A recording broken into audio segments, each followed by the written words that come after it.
एक और जो इशू था जो मिफ्ताह इस्माइल साहब के लिए, जो मेरे ख्याल में एक सबसे बड़ा उनके लिए चैलेंज था, जिस पे वो नहीं कि जब रुपए की कदर में बेतहाशा कमी हुई, 240 रुपए पे डॉलर चला गया, तो उसमें फिर एक प्रोग्राम के अंदर मिफ्ताह इस्माइल ने खुद ये बात बताई कि हमने 8 नाम तो उन्होंने 9 या 10 कमर्शियल बैंकों को हमने शो कॉज नोटिस कर दिया है on the allegations of currency manipulation. वो नाम नाज़रीन हमने आपसे प्रोग्राम में डिटेल में डिस्कस भी किए थे। हबीब बैंक लिमिटेड है, नेशनल बैंक ऑफ पाकिस्तान है, UBL, ABL, standard chartered bank है, इसके अलावा मिजान बैंक है, हबीब मेट्रो है, बैंक अल हबीब है। तो ये 8 बैंकों को नोटिस दिए गए थे। इस बात को अब तकरीबन 1 माह से ज्यादा का अरसा हो चुका है, लेकिन अभी भी ऐसे रहा है कि स्टेट बैंक ऑफ पाकिस्तान जो काफी इस चीज के ऊपर स्लो जा रहा है, इस जो इंक्वायरी इसको वो कंक्लूड नहीं कर पा रहा।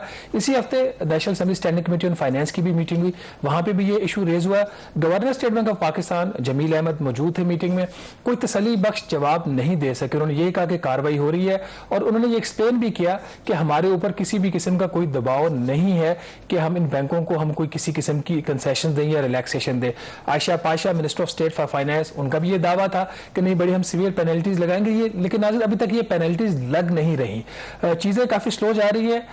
अब मेरे पास कुछ ऐसी इत्तलात आ रही हैं कि स्टेट बैंक ऑफ पाकिस्तान अब सेकंड फेज के अंदर मजीद बैंकों को शो कॉज नोटिस देने जा रहा है, और इनिशियली उन्होंने कुछ बैंक्स का जो डाटा है वो मंगवा भी लिया, और उसकी जो उन्होंने वो उसकी इन्वेस्टिगेशन स्टार्ट कर दी है। इसमें एक ऐसा भी बड़ा बैंक है जो पहली फेज में शामिल नहीं था, वो दूसरी फेज में उसको शो कॉज दिया जा सकता है। लेकिन काबिनेट इस वक्त जो सूरत हाल बन रही है वो ये है कि इनको पर्सनल हियरिंग भी होगी इन लोगों की, इनको एक अपॉर्चुनिटी टू बी हर्ड होता है वो भी इनको प्रोवाइड कर दी गई।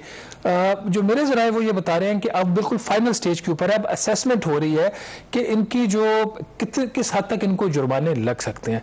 एक मुझे जो इंप्रेशन आया, जो कि अल्लाह करे गलत हो, मुझे लग नहीं रहा कि स्टेट बैंक ऑफ पाकिस्तान कोई सख्त फैसले करना चाह रहा है इनके खिलाफ। मुझे लग ये रहा है कि इनको कोई हल्का फुल्का कोई जुर्माना करेंगे, और ट्रांजैक्शन बेस की, ठीक है जी, अगर आपने 1000 ट्रांजैक्शन किए तो 2 ट्रांजैक्शन या 5 ट्रांजैक्शन के ऊपर गड़बड़ थी, तो 5 ट्रांजैक्शन से जो आपने प्रॉफिट कमाया उसके इक्वल हम आपको जुर्माना कर देंगे। मतलब ये वजह